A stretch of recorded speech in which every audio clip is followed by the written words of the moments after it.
96.1 Kiss FM at 812. Good morning, it is the Playhouse. We're online at KissFMJams.com. It's going to be sunny today, high 61, mostly clear tonight, low 34, 28 right now in New Paltz. All right, here's the deal. Inside the Playhouse, we've got a special guest joining us in studio. His name is Mike Connors from Jackson Hewitt Tax Service.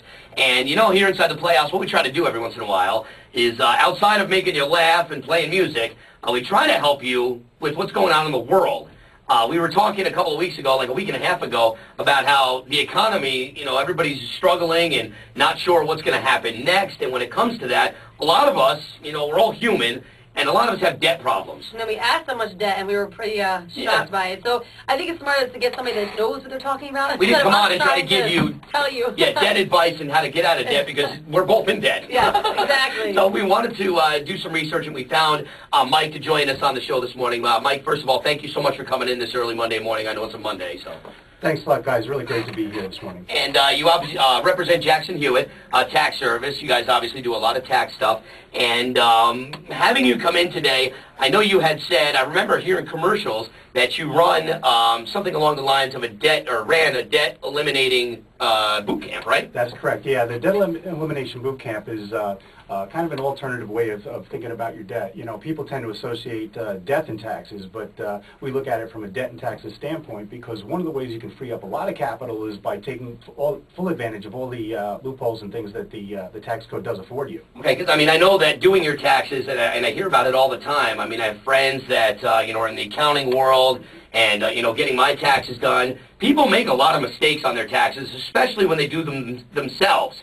And you guys can actually, when it comes tax time for people to do their taxes, you can actually eliminate those mistakes, right? Without a doubt. Not only that, but you know, people are under a misconception. You got to wait till January or February to get that refund. Mm-hmm. You know, if they come in early and do a little planning, you can adjust your W-4 and have that money right now when you need it. Oh, wow. Yeah, I didn't know that. Remember how long I waited last year for mine? Yep. That was like 2 months after all you guys. So now if somebody's listening to the show right now and they want to, you know, get some advice on how they can actually get their money sooner than later, they can come into one of your locations and get that information? Yeah, without a doubt. We've got 17 locations throughout the Hudson Valley, or they can give us a call at 452-7800. There are a lot of real simple planning techniques. People tend to be under the misconception that you have to have a real complex situation in order to generate some of these benefits. Yeah. But simple things like, you know, paying your tuition ahead of time, doing things like, you know, charitable planning. If you're going to donate clothing or furniture and stuff like that, get that done before the end of the year. Don't wait till the big coat drives in January and whatever. Let's get that done now and take advantage of those benefits. Then come on in. We'll adjust your W-4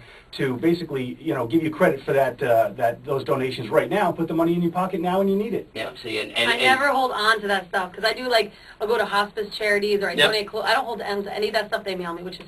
I mean, obviously, we want you to donate, but when you do donate, there are tax benefits to donating, and that's why it's a donation, and the government recognizes that when it comes to tax time. And like you said, it's so important now to not, like, I know for me, when I think about my taxes, I'm like, all right, I know I'll get something in April. That's how I think. Right. And I could get it now if I did some planning. Exactly. Just some simple things. You know, list everything out, get it down to your favorite charity, have them stamp the thing in. You know, when you come into your tax advisor, you can the IRS allows you some very liberal rules in terms of valuing those things, and you get a piece of that back. You know, you give to the community and you give to yourself in the same throw. Which is great. Again, Mike Connors from Jackson Hewitt joining us in studio as we try to help not only you guys, but us too, with our debt problems. Now, I know taxes are a huge thing, but when it comes to, say, for example, somebody's listening to the show right now and their credit score is really low, and they've got a lot of debt with credit cards. Obviously, we know by paying off those credit cards, the credit score will eventually go up. Are there any tips that you can give somebody listening to the show right now that's trying to get out of debt when it comes to credit cards? Absolutely. There's 3 basic steps in eliminating your debt. First, of course, is stop creating new debt.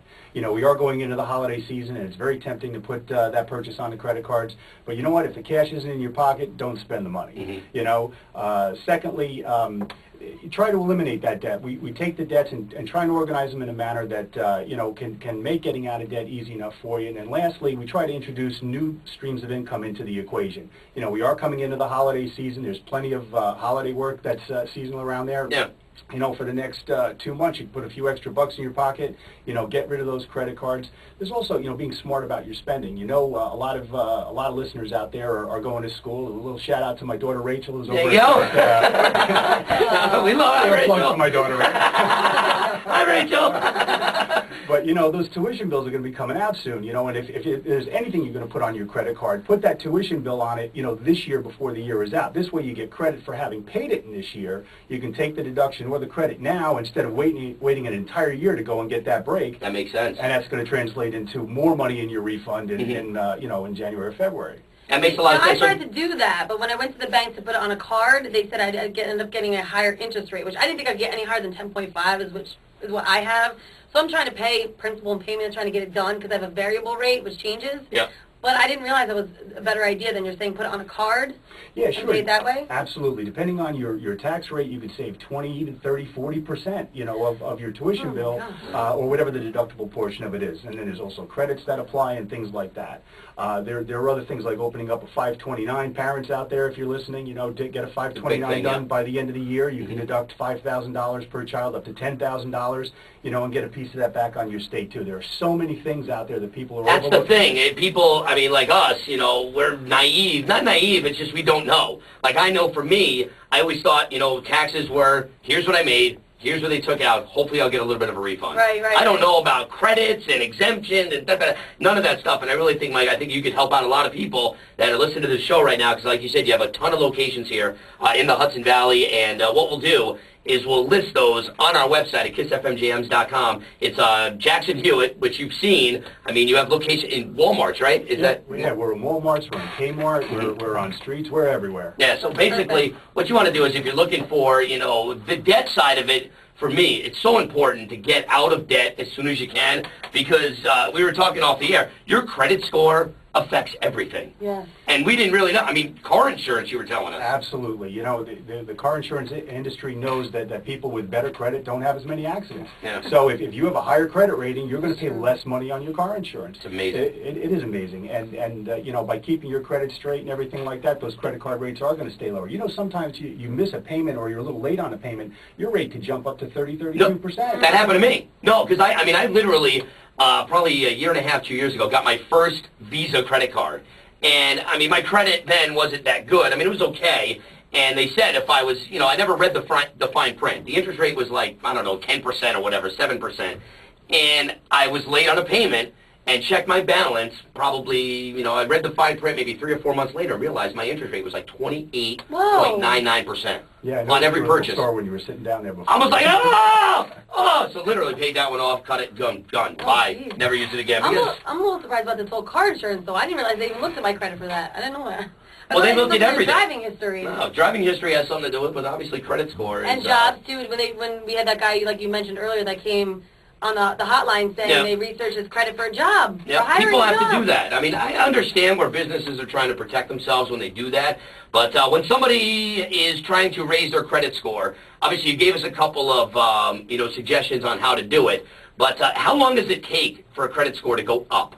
You could actually change your credit score in as little as 3 months. Really? Just by making your payments on time, you start to develop a history. Of course, the longer the better, but you know, if you have trash credit and you're saying, oh man, I can never fix this, you know, within 3 months you can turn it around. All right. And if you're listening to the show and you're looking for some, you know, credit score advice and, you know, to try to turn it around a little bit, and obviously, you know, tax season coming up, before you know it, you know, the holidays are here. And, you know, like Mike said, if you're going to make any donations or, you know, you got college and you take care of that stuff now so you could reap the benefits now when it comes to doing your taxes. And I think for people in my age group, I'm not like leaving you out of this, CJ, but Just people old, like man. my age that we're looking to get a condo or something, start our lives, this is the kind of stuff to get in order. And I push it off all the time, and I know you probably are too. So it's time to pay attention to it so we can actually have a future as far as owning a home and that kind of thing. Yeah, I mean, I'm going on 37 years old, and I'm just getting ready to buy my first house, hopefully, in near 10 years. In the next 10 years, hopefully. But, Mike, I want to thank you for coming in. We really, really appreciate it. Great, thanks so much. Best of luck, and obviously Mike's from Jackson Hewitt. Locations here in Poughkeepsie. There's one in New Paltz, Newburgh, all over the Hudson Valley. We'll put some of the locations on our website at kissfmjams.com. We'll take a quick break. Come back, a chance at $50,000. That'll definitely help the debt thing. We'll do identity theft round 2 on the way.